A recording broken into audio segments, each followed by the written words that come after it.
The teaser trailer for Ghostbusters 3 just hit the web, and much to everyone's surprise, this movie is in development going into production. A lot of people thought this wasn't going to happen, especially after the Ghostbusters 2016 remake, which I don't hate, but I don't think it's very good either. A lot of it has to do with the script, the directing, and so many creative decisions that I didn't like. The whole direction of that film, I have issues with. That's a completely different video. The trailer starts kind of panning in on a shed, and we see what looks like zaps from the proton packs going off. Like maybe somebody's working on it. Perhaps it's been recovered. Perhaps somebody's building one from scratch based off what they know. And then the camera pushes in closer and we see that the Ecto 1 car is revealed. And that's when the music picks up and then it kind of slams to black and shows us summer 2020.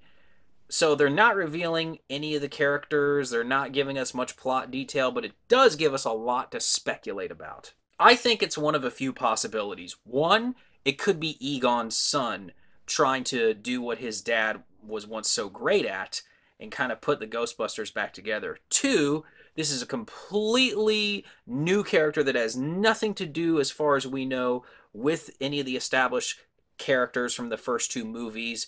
Maybe it's just somebody who's gone and recovered all of these items, and later in the film they're going to bring them back to the original crew, put it in front of them, and we're going to watch, Dan Aykroyd, Bill Murray, and Ernie Hudson go, "Where did you find this?" And I think that that would be a really cool idea too. There are already rumors swirling about that it's going to be sort of a new generation meets the old generation. And I think that that's a good way to do it. Because I remember in the late 2000s, there were all these rumors about a new Ghostbusters movie, and it was going to be a passing the torch. That's what I think this should be. They should pass the torch. That's totally acceptable at this point. And I think that they can have a lot of fun doing that and still give us a true Ghostbusters experience. I don't want this to be nostalgia porn.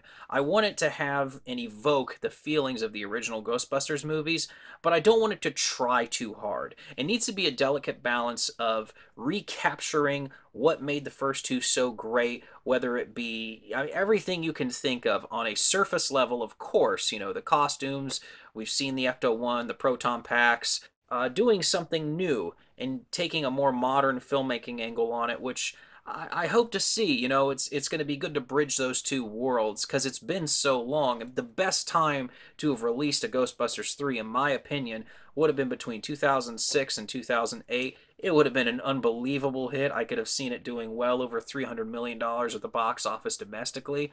We are past that point. We do have the problem with the remake in the mix now, and I understand that they are discarding that completely. I think they're going to try and pull sort of a Halloween 2018 where they just kind of go back and pick up where the original series left off. I know that one's a little different because they don't pick up after Halloween 6 or whatever. They pick up from the first movie, whereas I think this one is going to pick up after part 2. I'm excited. I was covered in goosebumps throughout that whole teaser trailer, and I know a lot of other people that are excited for this as well. I just want them to nail this one. I don't want it to feel like a cheap cash grab. And I do have a lot of faith that it'll be good because it's being directed by Ivan Reitman's son, who's the director of the original Ghostbusters. So I think he'll want to respect and honor what came before him and make sure that it's of a certain caliber going into this new picture. Bill Murray has always been hesitant about returning in a sequel, so I really do hope they're able to get him back for this. It would be a shame if he were missing from this picture. I mean, at the very least, a cameo is required. As far as Egon, played by Harold Ramis, is concerned, there could be anything from flashbacks to sort of the CG touched up young Egon. They can do that now. We saw it in Rogue One. We're going to see it in Episode 9.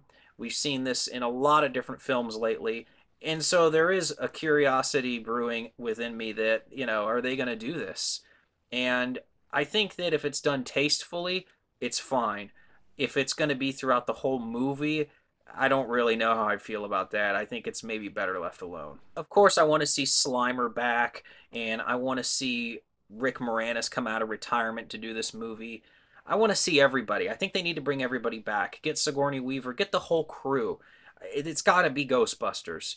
Don't be shy about giving us the film that everybody wants. I think too often nowadays, Hollywood gets wrapped up in either demographics or some sort of marketing red herrings that prevent them from making a truly great movie. And I think that that's what we all want at the end of the day. Just give us what the fans want without it being, again, just cheap fan service. Let it be creative. Let it be, some new innovative idea introduced to the Ghostbusters universe, but also make sure it's something that the fans will appreciate. What do you guys think about the new Ghostbusters trailer? By the way, I don't really do trailer reactions.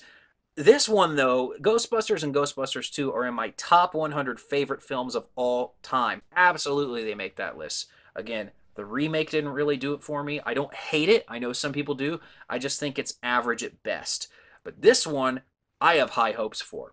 And even though we only have a teaser, we don't have a lot of footage. I mean, this is just basically probably shot exclusively for a teaser trailer. I'm still pumped, and I think that there are a lot of good signs, even though there's just not a lot of information. A lot of it's being kept secret, and that's okay. Maybe that's exactly how it should be. So let me know what you think in the comments, and you can hit subscribe so you can stay inside the mind of a movie maniac.